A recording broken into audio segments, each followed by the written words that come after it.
Kumsaidia mtu si tu kumsaidia kwenye kile ambacho anakosa au kumpatia hitaji ambalo anakosa, lakini kumsaidia mtu ni kumpatia uwezo wa yeye kujitegemea na kujisaidia yeye mwenyewe. Karibu kwenye historia ya matumaini yenye ups and downs za kutosha. Siku moja tulikuwa tumeenda kufanya charity ya Heart of Giving ambayo ilikuwa inafanyika kituo cha St. Aramano Itua. Tulipofika kwenye kile kituo tukukutana tu na watoto wasio na wazazi, lakini tulikutana na watoto wadogo wenye ndoto kubwa, maoni, fikra, lakini wenye matamanio ya kutoka pale walipo na kufika mbali. Lakini kubwa zaidi tulikutana na watoto ambao maisha yamewapa ups and downs za kutosha, na pengine yamewatreat tofauti na ambavyo mimi na wewe tuliweza kuwa treated. Pamoja na msaada tuliotoa, tulikuja kugundua kwamba watoto wa kituo cha St. Aramano wanatumia nguvu kubwa kwenda kuchota maji mbali na kituo chao kilipo. Kutokana na kituo kuwa na watoto wenye ulemavu, lakini kuwa na watoto wenye umri mdogo, hali iliyopelekea wale wenye umri wa kati kidogo kutumia nguvu kubwa kwa ajili ya kuchota maji yatakayotosha kwa ajili ya matumizi yao, matumizi ya kituo, lakini na matumizi ya watoto wao. Nakumbuka tukukutana na watoto wa kawaida. Baadhi ya watoto walieleza wazi ndoto zao na malengo yao ya kimaisha. Mtoto mmoja alisema, ninatamani siku moja niweze kusoma na nije kuwa polisi. Na kwa upendo mkubwa nilielewa kwamba pamoja na maisha yalivyowapeleka, lakini bado maisha hajaweza kuharibu ndoto na hisia kali za kufanikiwa kwenye maisha ambazo wao wanayo. Moja ya kitu ambacho kilituumiza sana moyo na kutufungua maisha ni kuona kwamba watoto wale walihitaji kupata maji safi na salama. Waliweza kuhitaji maji ili waweze kuoga, waliweza kuhitaji maji ili waweze kunywa, lakini kubwa zaidi, maji yalionekana si tu kitu cha kawaida. Maji yalionekana kuwa ufunguo wa maisha. Kwa nini ufunguo wa maisha? Kutokana na maji kutokuwepo eneo sahihi, kutokana na kutokupata maji kwa wakati, iliwalazimu wao kutumia muda ambao wangetumia kwenye masomo kwenda kuchota maji eneo tofauti na kituo kilipo. Lakini pia iliwalazimu wao kushindwa kufanya baadhi ya shughuli kwa wakati. Nikiwa kama kijana mwenye ndoto na nikiwa kama kijana ambaye ninaamini asili ya maisha ni kusaidia wengine. Tunaposaidia wengine hatuwasaidii wao tu, bali tunajisaidia na sisi pia. Na nikiwa mwenye ndoto kubwa, niliamua kuungana na vijana wenzangu kuangalia ni namna gani tunatatua changamoto ile. Siku ile tuliongea pamoja na Heart of Giving kwamba ili tatizo lililopo hapa linaweza kukosti gharama nyingi, lakini sisi kama vijana wenye moyo mmoja tukiungana kwa nia moja, kwa lugha moja, tunaweza kuwasaidia wa vijana kutoka kwenye changamoto hii walionayo na kuwafungulia kurasa mpya ya maisha, kurasa yenye matumaini, kurasa yenye neema, kurasa yenye mlango mkubwa ambao unaonyesha asiri na malengo yao na ndoto zao, namna ambavyo zitaenda kutimia. Basi sisi pamoja na Heart of Giving tuliamua kuungana kwa pamoja, kusaidiana kuhakikisha maji yale yanarudi kwa wakati. Changamoto ilianza mara baada ya kwenda idara ya maji. Idara ya maji walieleza kwamba hichi kituo mwanzo kilikuwa na maji, na hayo maji ambayo yalikuwa yanatumika pale yalikuwa yana deni nyuma, ambalo deni la hayo maji lilikuwa takribani 180,000 na pointi mbele. Lakini deni hilo lilipaswa kulipwa ndipo maji yaweze kuingiza ndani. Lakini idara ya maji walisisitiza kwamba pamoja na kulipa deni hilo, tunatakiwa pia kulipia gharama za kuingiza maji nyuma. Hivyo ilitulazimu kuongea na mlezi ili kuweza kujua uhalisia wa jambo hili. Mlezi alikiri kwamba ni kweli maji yalikuwepo mara ya kwanza, lakini hayo maji hayakuwahi kutumika na wao hilo deni hawakulitumia. Tukiwa kama vijana wenye ndoto, tukiwa kama vijana ambao tumekubaliana kubadilisha maisha ya watu na kuchange maisha ya watoto kutoka level moja kwenda level nyingine. Kubwa ambalo litusukuma ni tabasamu ambalo tuliliona kwa hao watoto, ni ndoto ambazo tuliona kwa hao watoto. Tuligundua kwamba ni watoto ambao wamekosa walezi lakini wana ndoto. Tuligundua kwamba ni watoto ambao wamekosa malezi lakini wanatamani kufikia hatua kubwa sana kwenye maisha. Tuligundua kwamba ni watoto ambao wamekosa walezi lakini wana sisi. Tuliamua kwamba tutalilipa hilo deni, lakini pia tutaweza kulipia pesa kwa ajili ya kuingiza maji tena upya. Hapo ndipo likaja wazo, kwa nini tusiende kutafuta taasisi zingine ambazo zina moyo kama wa kwetu. tuweze kuungana kwa pamoja kuhakikisha hawa watoto wanapata maji. Mimi kama kiongozi wa Swahili Family niliamua kwamba niende kuongea na viongozi USCCF, ambao USCCF walikubali kuweza kuhakikisha kwamba watagusa maisha ya watoto na kuwasaidia. Kwa umoja wetu sisi Swahili Family Foundation pamoja na USCCF pamoja pia na Heart of Giving pamoja na Kasfeta kutoka Chuo Kikuu Mzumbe, tuliamua kuungana kuhakikisha kwamba hawa watoto wanapata tabasamu kubwa na wanafungua maisha yao. Kwa hiyo tulianza kwanza kufanya pre-visit, tukaenda kukitembelea kituo, tukaongea na mlezi, lakini kubwa zaidi tuliweza kuonana pia na wale watoto ambao waliweza kuonyesha matumaini makubwa sana juu yetu. Basi baada ya hapo tukaanza rasmi kutafuta vijana mbalimbali wenye moyo wa kubadilisha maisha ya watu, ambapo kupitia matangazo rasmi kwenye peji zetu, kupitia matangazo rasmi kwenye peji za Kasfeta, kupitia matangazo rasmi kwenye peji za Heart of Giving, lakini pia kupitia matangazo rasmi kwenye peji ya USCCF, tuliweza kusaidia kufikisha taarifa kwa vijana wengi zaidi wenye moyo wa kugusa maisha ya watu wengine. Baada ya hapo tuliweza kupata kiasi cha fedha ambacho kiliweza kutusaidia kuweza kuhakikisha kwamba tunasolve changamoto hii. Kwanza tuliweza kupata kuraise fund ambayo iliweza kufanya shughuli zifuatazo: moja, kulipa deni la maji lililokuwepo, lakini mbili, kuweza kulipia gharama za maji, lakini tatu, kuwasafirisha umati wa watu ambao ulikuwa umejitokeza, ambapo tulikuwa tuna watu zaidi ya 120 ambao walikubali kusafiri kutoka maeneo yao, kuacha shughuli zao, kuhakikisha kwamba wanawafungulia hawa watoto fungu kubwa la maisha na kuwaonyesha picha ya pili ambayo mwanzo walikuwa hawaioni. Mwanzo waliona picha ya maumivu, sisi tukawafungulia picha ya tumaini. Mwanzo waliona picha ya kukosa hope ya kwenda mbali zaidi, lakini sisi tukawafungulia picha inayowafungulia hope ambayo inawaonyesha kwamba mambo makubwa yanawezekana. Baada ya hapo tuliweza kwenda kituo cha Santi Aramano ambapo ilikuwa ni tarehe 1 mwezi wa 5. Na mara baada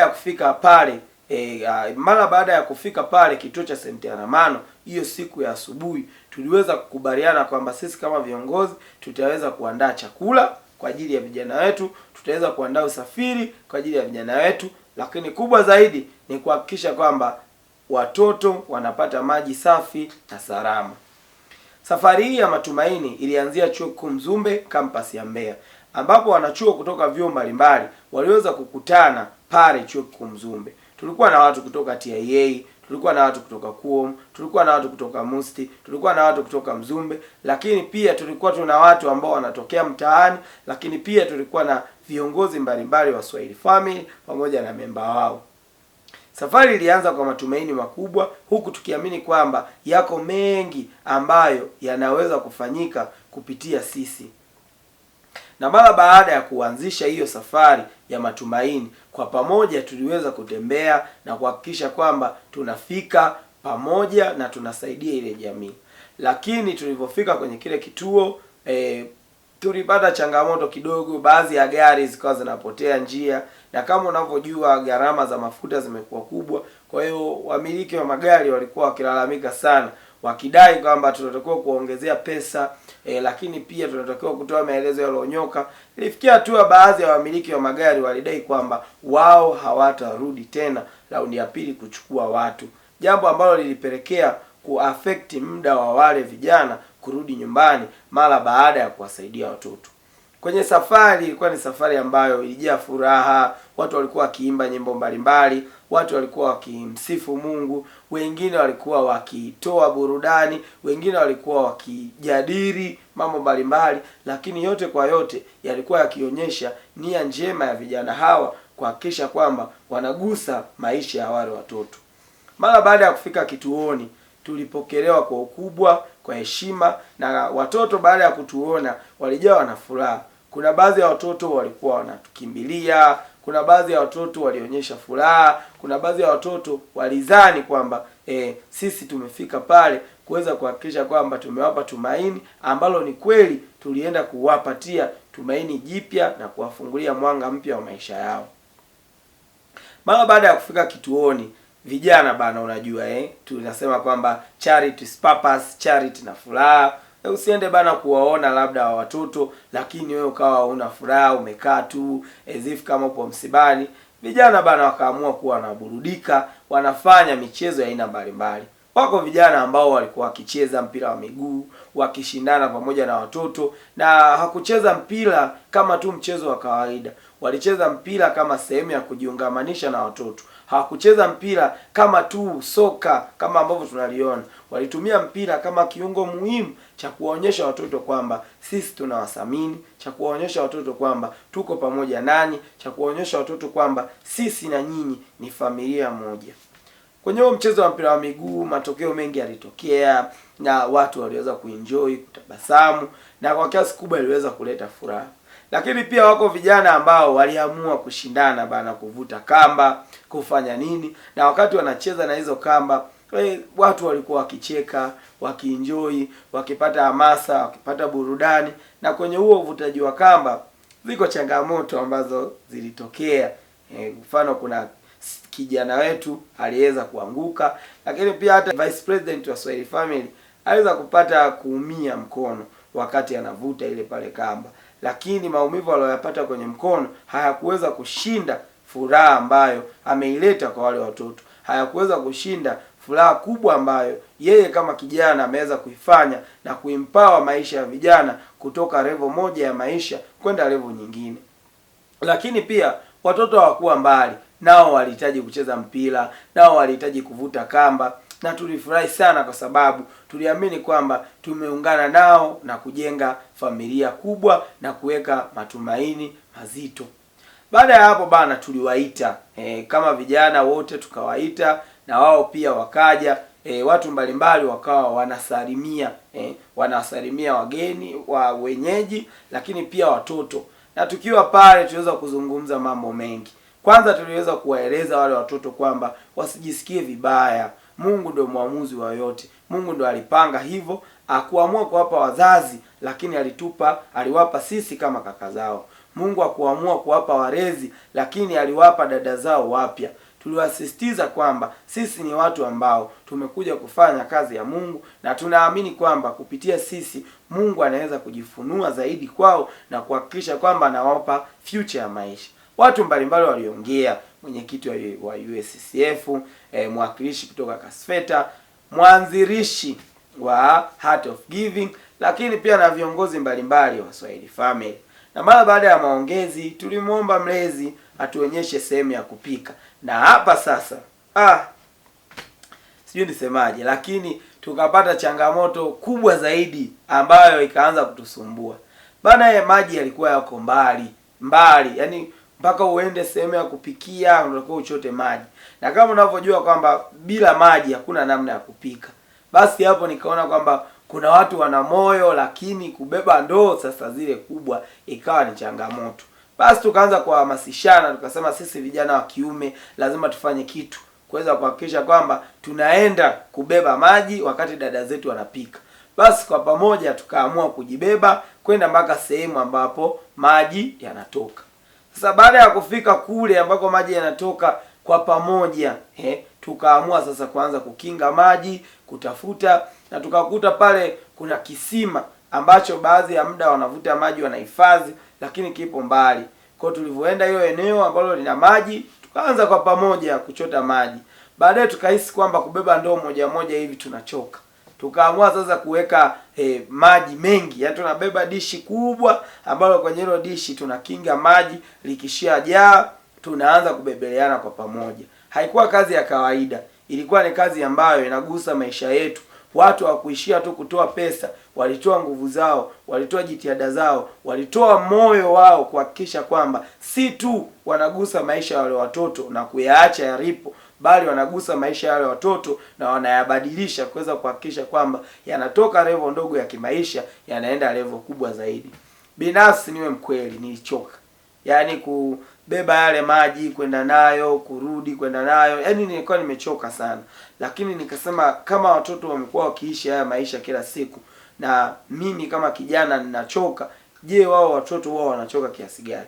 Kwa hiyo ni lazimu kuendelea kupambana, na imani pia na hata vijana wenzangu walichoka. Na simaanishi kwamba nimechoka kusaidia watu, lakini namaanisha kwamba hata kwenye maisha pale ambapo unahisi umechoka, bado unayo nafasi ya kugusa maisha ya mtu fulani. Hata pale ambapo unaona mambo yako wewe hayapo sawa, bado kwa neema ya Mungu unaweza kugusa maisha ya watu.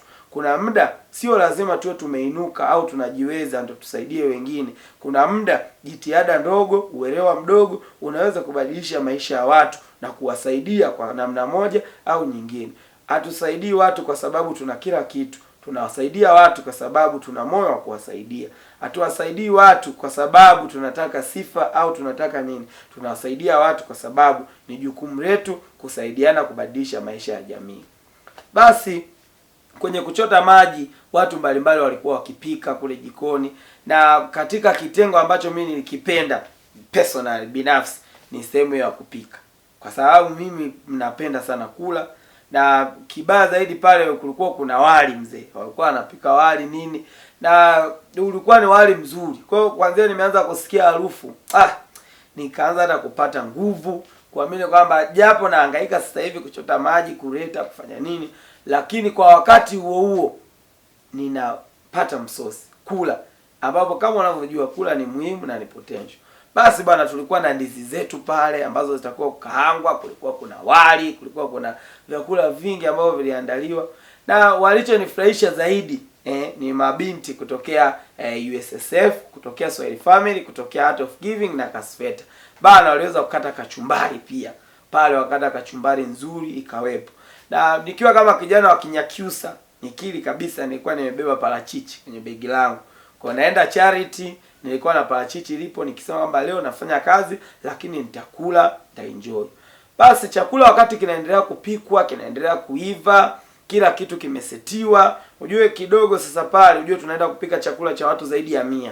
Ukichanganya na watoto manake almost watu kama 200 hivi tunatakiwa kula. Tuna madereva, tuna makameramani, tuna nini. Kwa hiyo maandalizi ya sehemu ya kupikia ilikuwa ni changamoto. Walazimu watu kubeba tofali hizi kwenda kuziweka, lakini pia wengine niliona hadi zile sufuria wanazipaka majivu wanawaloanisha kwanza kwenye matope, wanapaka, then wanakuja wanaweka pale ndio wapike. Sasa tumemaliza kuseti vitu vyote hivyo, changamoto mpya ikaibuka. Kuni zikawa hazitoshi, ambapo hapo nadhani kituo pia kilitamani tuweze kuwapelekea gesi, ambao naamini kwa neema ya Mungu tutafanya hivyo. Kwa hiyo kulikuwa kunatakiwa tupate tena kuni. Nakumbuka wakati huo hizo kuni tena zipo nje ya nini? Ya budget. Kwa hiyo ikatubidi tena kwenda kuchukua pesa mfukoni kuweza kuhakikisha kuni zinapatikana, ambapo tukanunua kuni tukaweka pale. Baada ya hapo bana, kama unavyojua sisi vijana tunapenda usafi na tunatamani vijana mbalimbali waweze ku look good. Kwa hiyo alikuwa ni maono yetu na mawazo yetu kwamba tuhakikishe wale watoto wanakuwa smart, wanapendeza. Na mtu hawezi kupendeza kama ana nguo chafu. Kwa hiyo kwa moyo safi, kwa upendo mkubwa, mabinti walijitokeza na vijana wa kiume walijitokeza, na kwa pamoja waliamua sasa kufua zile nguo ambazo zilikuwepo pale. Na kwenye kufua zile nguo ambazo zilikuwepo pale, kwa pamoja tuliweza kushirikiana kuweza kuhakikisha kwamba zile nguo zilizokuwepo pale zinakuwa safi. Na hapa zilitokea moments nyingi sana nzuri, moments nyingi sana za kuvutia. Kwanza watu wakati wanafua walikuwa wakiimba nyimbo, wakisifu, wakiongea, wakicheza. Kwa hiyo tulijikuta ndani ya muda mchache tumefua nguo nyingi sana, kwa sababu watu walikuwa wanaimba, wanafanya nini, na mwisho wa siku nguo zile tukawa tumezimaliza. Jambo kubwa lililonifurahisha kwenye kituo cha Santiaramano, tofauti na vituo vingi ambavyo tumetembelea, tulikuta ni kituo ambacho kinajitegemea kwa kufanya shughuli mbalimbali. Kwa mfano tulikuta ni kituo ambacho kinafanya ufugaji. Kulikuwa kuna ufugaji wa mbuzi, walikuwepo pale. Kulikuwa kuna ufugaji wa bata mzinga, walikuwepo pale. Kulikuwa kuna ufugaji wa ng'ombe, walikuwepo pale. Lakini pia iliweza kutuonyesha kwamba ni kituo ambacho si tu kinafanya malezi ya watoto, kuwakuza kihisia, kuwakuza kimwili, lakini kituo ambacho kinawafundisha hata watoto jitihada za kujikomboa wao kiuchumi kutoka level moja kwenda level nyingine. Tofauti na vituo vingi ambavyo tumepitia vinakuwa vikitegemea misaada kutoka kwa watu. Kwa kitendo cha kuona ufugaji wa wanyama mbalimbali na ndege, iliweza kunipa matumaini kwamba ndoto yetu kama Swahili Family kwenye kusaidia jamii ya wenye uhitaji kujitegemea wao wenyewe iko mikono salama. Na hii ni mara baada ya kuona wao wanafanya ufugaji wa kama hapo nilivyosema, ng'ombe, mbuzi. Wengine hadi mbuzi walikuwa wanatusumbua, wanakuja pale kwenye chakula, lakini ilikuwa ni ishara njema ya kuonyesha kwamba watoto wa St. Aramano Itua wapo mikono sahihi. Sasa one of my best challenge ilikuwa ni kwamba kama unavyojua sisi tunatamani kuwafundisha watoto. Hatutamani tu kwenda sehemu tukatoa tu msaada. Ndoto yetu ilikuwa ni kwamba tunavyoenda sehemu kutoa msaada, kwanza tuweze kuhakikisha wale watoto hatuwaachi kama walivyo. Kama nilivyosema mwanzo, msaada wa kweli si kumsaidia mtu ili aendelee kukutegemea. Msaada wa kweli si kumsaidia mtu ili kumfanya aone bila wewe hakuna kitu anaweza. Na sisi kama Swahili Family Foundation, lengo letu kubwa ni kuhakikisha kwamba si kuwasaidia watu wenye uhitaji, lakini ni kuwaondolea watu wenye uhitaji hali ya kutegemea watu. Kwa hiyo tulitamani kwamba kila sehemu tunayoenda kama kawaida yetu tuweze kuwafundisha wale watoto, kutoa elimu namna gani wao wanaweza kusurvive, namna gani wanaweza kufanyaje. Sasa tulihitaji kuweza kupata ubao mzuri wa kisasa ambao tutakuwa tunafundishia, and nowadays ubao huo upo tayari. Sasa changamoto iliyotokea, alotuuzia ule ubao akutuuzia ubao mzima. Ubao ulikuwa mbovu. Kwa hiyo imefika muda wa training, tuko pale na Cypriani na Pofa Studio na Timothy na Kaniki, tunafunga pale ubao wetu ili tuweze kufundisha bana. Ubao ule ukawa haufungi. Kwa hiyo kuja kuchunguza kuna kitu ambacho ni kibovu. And can you imagine hapo tumechukua huo ubao Kabwe na sisi tupo Itua St. Aramano. Ubao wenyewe tumenunua 300,000. Alafu mtu unakuta ule ubao mbovu. Kwa hiyo ilituumiza sana, japo tulienda kule tukawa tumebadilishiwa, tumepewa ubao mwingine, lakini ilikula muda wetu mwingi sana na kwa kiasi chake ilitufanya tuwe moodless kwa namna moja au nyingine. Then baada ya hapo tuliweza kufundishana, kuongea na watoto, kupiga nao story mbalimbali, lakini kwenye kuongea nao ziko story ambazo zilikuwa zikigusa sana hisia za watu na maisha ya watu. Yuko kijana mmoja ambaye ametokea mtaani, ameishi kama watoto wa mtaani maarufu kama chokola. Kuna story yake ambayo alisimulia iliweza kugusa maisha yetu kwa namna moja au nyingine, na nitoe wito kwa taasisi zingine kuhakikisha zinagusa maisha ya watu. Kutokana na story yake tuweza kujifunza kwamba watoto wa mtaani ni kama wana serikali yao mpya huko mtaani. Watoto wa mtaani wana maisha yao mapya kabisa ambayo yako nje ya maisha ya dunia ambayo tunaishi sasa hivi. Mtoto alieleza kwamba kwenye maisha ambayo wao wanaishi huko mtaani kuna mpaka serikali, kuna watu wapo kule ni viongozi wao, wanawaagiza fanya 1 2 3, fanya hichi fanya hiki. Walienda mbali mpaka watoto wa mtaani wana benki zao kule mtaani. Anasema kwamba wanakopeshana fedha na hiyo fedha inakuwa inazaa kila siku, inaongezeka. Ndio maisha ambayo yeye ametokea. Lakini walienda mbali zaidi, akaelezea kwamba wako huko mtaani wanapitia ubabe, mazingira magumu. Mtoto anasema unaweza ukapewa 200, ukaambiwa nenda kaniletee suruali, karete hapo biskuti, karete juisi 1000, na wakati huo umepewa 200. Kwa hiyo ni mazingira ambayo ni magumu sana ambayo wao walikuwa wanayapitia. Baada ya hapo vijana mbalimbali waliweza kupata nafasi ya kuuliza maswali kwa mlezi wa kile kituo, na maswali hayo yaliweza kujibiwa kwa ufasaha na kwa kiasi kikubwa. Moja ya swali ambalo personally nilikuwa interested nalo na lilinivutia zaidi kutoka kwa wageni wetu, ni dada mmoja aliweza kuuliza kwamba ni namna gani ya kudili na watoto wa mtaani, na alitolea mfano kwamba mazingira ya Chuo Kikuu Mzumbe campus ya Mbeya yamekuwa ni mazingira ambayo yana watoto wengi sana wa mtaani ambao wako around. Kwa hiyo kama kijana alitamani kuwasaidia na kugusa maisha yao. Kwa hivyo aliweza kuuliza hilo swali na tukajifunza kwamba mlezi akatuambia kwamba tujitahidi tusiwawekee watoto wale pesa mbele.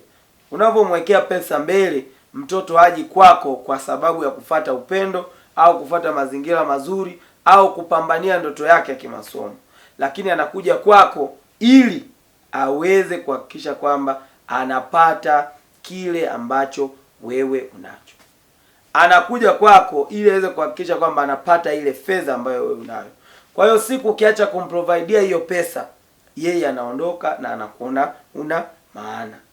Lakini pia tukajifunza kwamba wale watoto wanapitia changamoto nyingi sana, hawana wa kumwambia.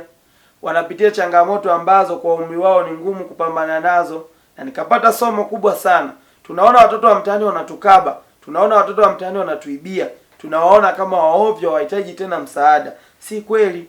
Swala ni kwamba mazingira wanayoyapitia yanakuwa ni magumu, lakini pia wanayapitia wakiwa na umri mdogo.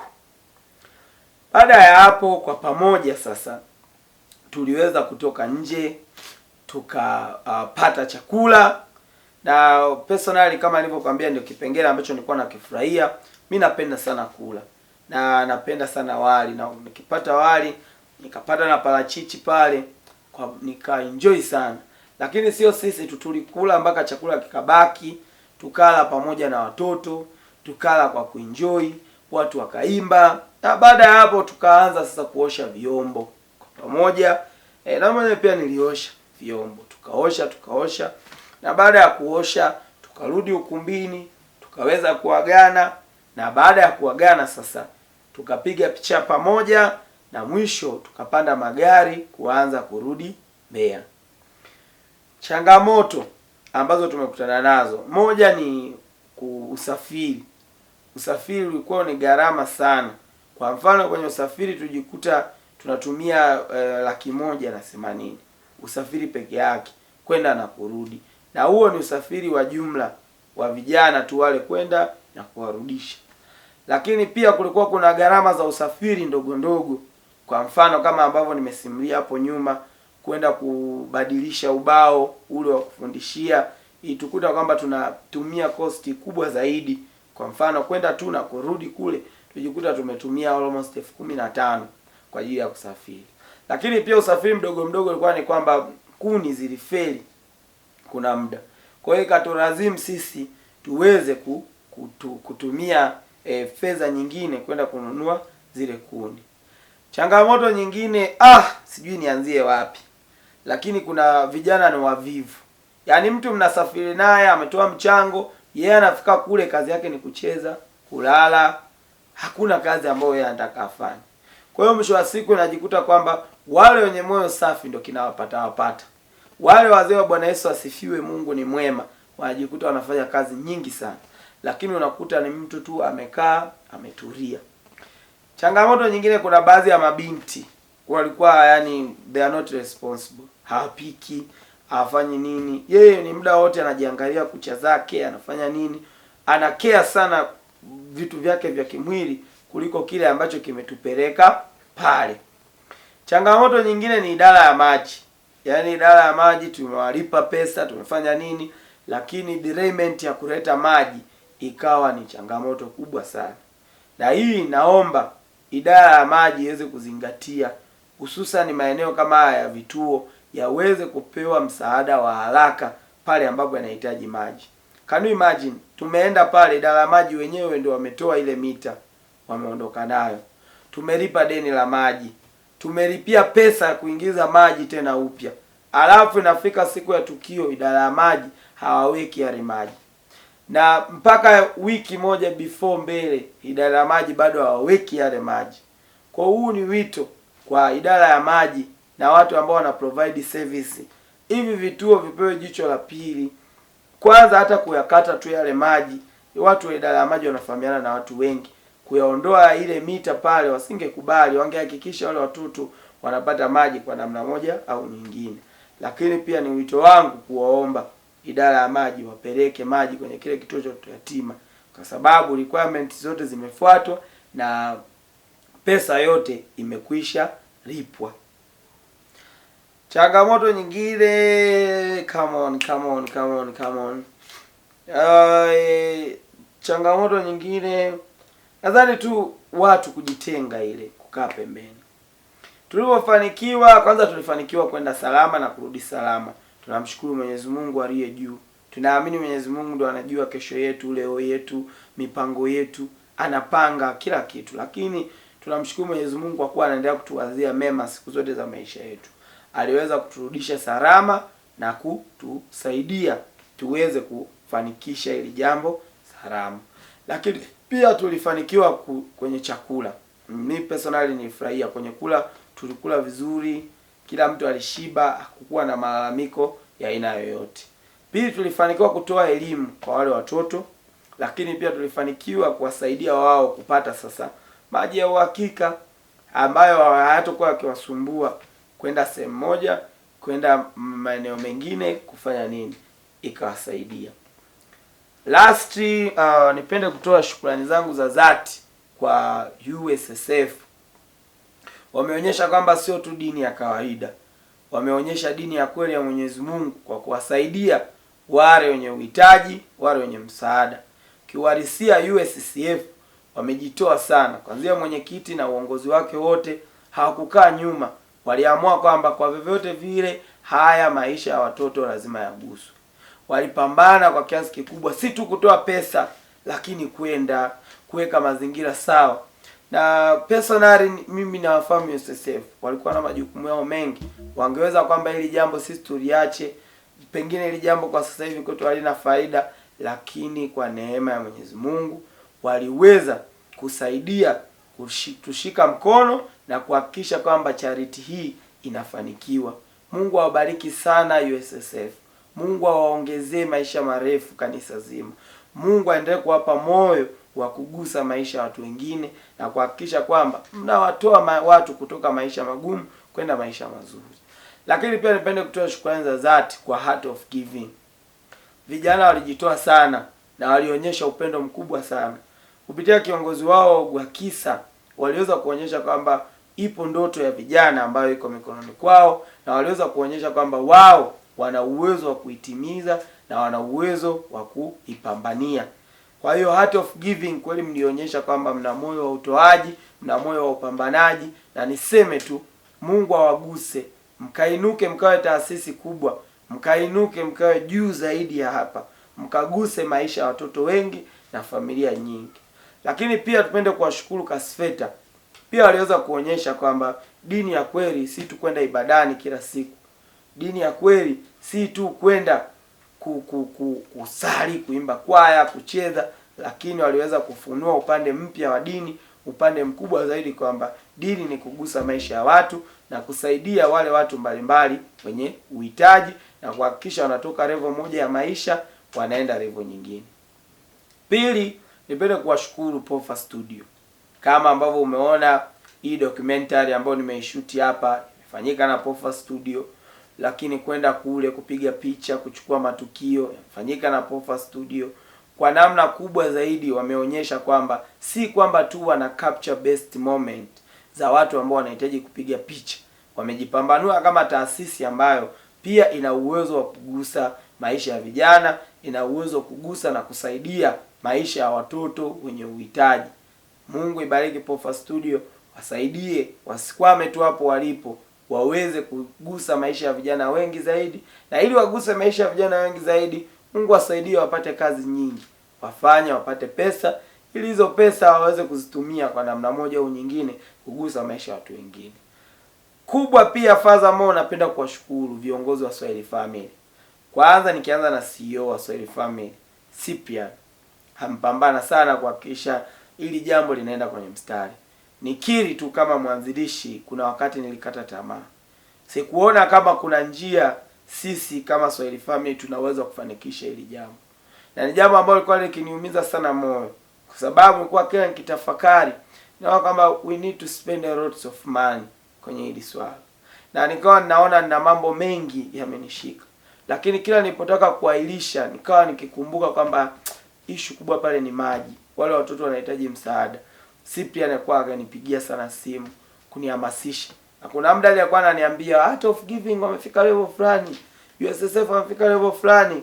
Kwa hiyo mnisamee kwa kutaka kukata tamaa, lakini ilikuwa kwa nia mbaya. Ilikuwa ni kwamba tuweze kufanya jambo kubwa na la heshima zaidi.